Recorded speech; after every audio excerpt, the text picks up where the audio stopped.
ज्योतिषी के कार्यक्रम के सभी दर्शकों को एच एस रावत का प्यार और नमस्कार। दर्शकों, हम आपको जानकारी दे रहे हैं ज्योतिष की। आखिर ज्योतिष किस प्रकार से काम करता है, ये 12 राशि क्या होती हैं, 27 नक्षत्र क्या होते हैं और ये 9 ग्रह क्या होते हैं। हमारी पूरी जिंदगी का सिस्टम 9 ग्रह, 12 राशियां और 27 नक्षत्रों के ऊपर टिका होता है। आज हम आपको जानकारी देंगे कन्या लगन। कन्या लगन के अंदर अगर सूर्य की महादशा चले, सूर्य इस लगन में खर्च भाव का स्वामी होता है, और बाकी की अंतर्दशाएं क्या फल दे सकती हैं, ये भी जानकारी आपको देंगे। सूर्य यहां बहुत तबाही कर देता है, क्यों? खर्च का स्वामी है। सूर्य में चंद्रमा आपको धन देने की कोशिश करता है। सूर्य में मंगल यहां तबाही करते हैं। और आज बात करेंगे आपकी सूर्य के अंदर बुध। सबसे पहले हम यह जानेंगे कि सूर्य यहां 12 भाव का स्वामी है। 12 भाव खर्च का होता है, नुकसान का होता है। जितना यहां पर बुरे भाव का स्वामी सूर्य है, उतना ही अच्छे भाव का स्वामी यहां बुध है। बुध यहां कर्म भाव का स्वामी है और लगन का स्वामी है, जिसका कर्म भी अच्छा और जिसका शरीर भी अच्छा।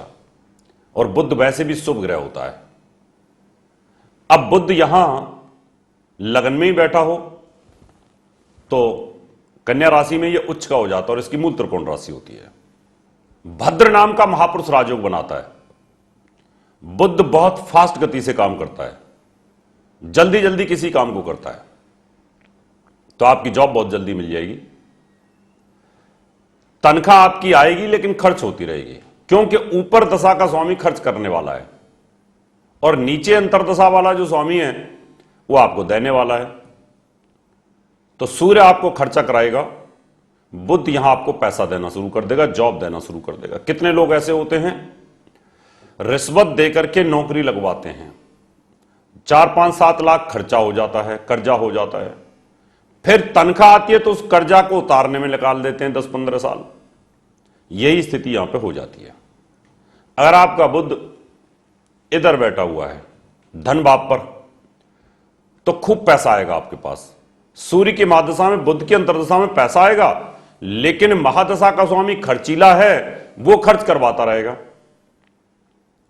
अगर सूर्य भी अच्छी जगह पे बैठा हो तो सूर्य की महादशा में, बुध की अंतर्दशा में अच्छा हो सकता है। जैसे सूर्य धन भाव पर ही बैठा और बुध भी यहीं पर बैठा, तो आएगा और जाएगा, पैसा बचेगा नहीं। किसी भी महादशा में और किसी भी अंतर्दशा में ग्रह का अच्छी जगह पे बैठना और गोचर में उसका अच्छी जगह पे चलना तो अच्छा फल मिलता है। कई लोग, कुतर्की लोग जो होते हैं, वो बोलते हैं मेरी तो शनि की महादशा में मैं करोड़पति बन गया। अरे शनि की महादशा में तुम करोड़पति बने, नीच के शनि की महादशा में करोड़पति बने, लेकिन तुमने यह नहीं देखा कि क्या समय बृहस्पति उच्च का चल रहा था गोचर के अंदर। उसने 3-4 सालों में कितना ऊपर उठाया आपको, वो अच्छे स्थानों में प्लेस हो सकता है। या हो सकता है जो नीच का शनि जब चल रहा था तो गोचर में उच्च का भी हो सकता है। उस समय पर उच्च का शनि 2.5 से 3 साल चलेगा, तो उस समय भी उसने बहुत अच्छा फल दिया होगा। इसलिए महादशा, अंतर्दशा और गोचर का समन्वय करके आपको फलादेश करना चाहिए। आपका बुध तीसरे घर में बैठा है तो शत्रु राशि में, यहां पर जॉब में भी परेशानी, ऊपर से खर्चा लगातार बना रहेगा। चौथे भाव में आपका बुध बैठा है, चौथे भाव में अपने घर को यह देखता है, लेकिन शत्रु राशि में कुछ उम्मीदें आप कर सकते हैं कि अच्छा हो जाए, बहुत ज्यादा उम्मीद नहीं कर सकते। आपका बुध अगर एजुकेशन स्थान पर बैठा है तो आपका पढ़ाई में खर्चा जरूर होगा, अगर आप पढ़ रहे हैं तो।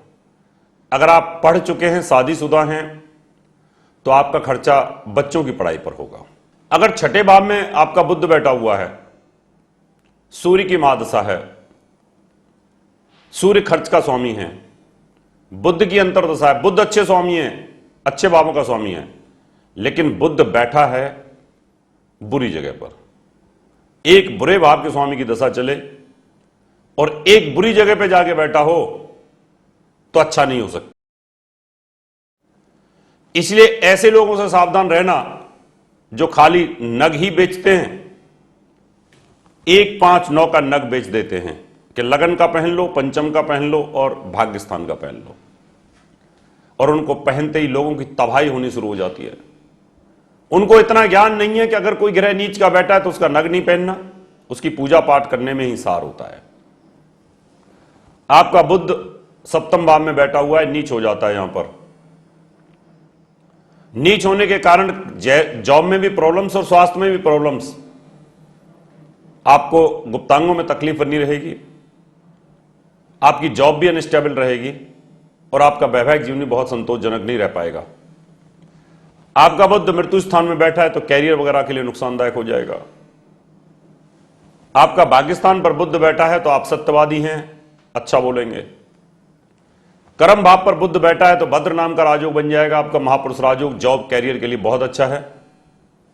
और लाभ स्थान पर बैठा है तो भी लाभ आपको मिलेगा।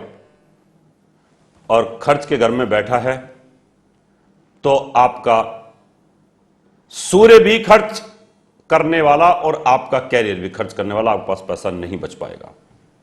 आपकी कुंडली में भी कोई इस प्रकार की तकलीफ है, पैसा बचता ही नहीं, बच्चों की शादी होती ही नहीं, मंगलिक दोष, कालसर्प दोष, दरिद्र योग, बीमारियों से आप जूझ रहे हैं, तो इनके उपाय के लिए आप पूजा पाठ के लिए संपर्क कर सकते हैं। पूजा में बहुत बड़ी शक्ति होती है। घर बैठे ज्योतिष सीखना चाहते हो तो पत्राचार कोर्स में एडमिशन ले सकते हैं।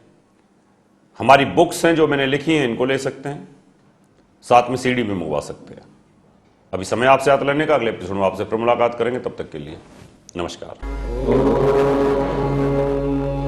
प्रिय दर्शकों, अगर आप डॉक्टर एच.एस. रावत जी द्वारा लिखित 10 पुस्तकें मंगवाना चाहते हैं तो 10 किताबों का मूल्य 2500 रुपए और फलित ज्योतिष की 22 सीडीज का मूल्य 3100 रुपए वीपीपी, डीडी, मनी ऑर्डर या हमारे आईसीआईसीआई बैंक अकाउंट नंबर 0378050003021 या एसबीआई अकाउंट नंबर 3034024646 में जमा करा के मंगवा सकते हैं। दर्शकों, अगर आप अपनी कुंडली दिखाना चाहते हैं तो एक कुंडली 3100 रुपए, घर का नक्शा बनवाना या वास्तु विजिट या पूजा पाठ करवाना चाहते हैं तो आप हमें निम्न पते पर संपर्क कर सकते हैं। हमारा नोएडा का पता है महर्षि पराशर ज्योतिष विद्यालय, Q15 Q block, sector 12, Noida. Phone number 0120253066, mobile number 9999896090 9811006314। Email info@astrohubworld.com, website www.drhsrawat.com। हमारा दिल्ली का पता है महर्षि पराशर ज्योतिष विद्यालय, C9 महिंद्रा पार्क, पंखा रोड, नजदीक C1 जनकपुरी, नई Delhi 59। Phone number 01125638157, mobile number 9212286090 9811006314। हमारा मुंबई का पता है महर्षि Parashar Jyotish Vidyalaya, flat number 201, Anand Vihar building, Bajaj road, Vile Parle west, Mumbai 56। Phone number 02226707930।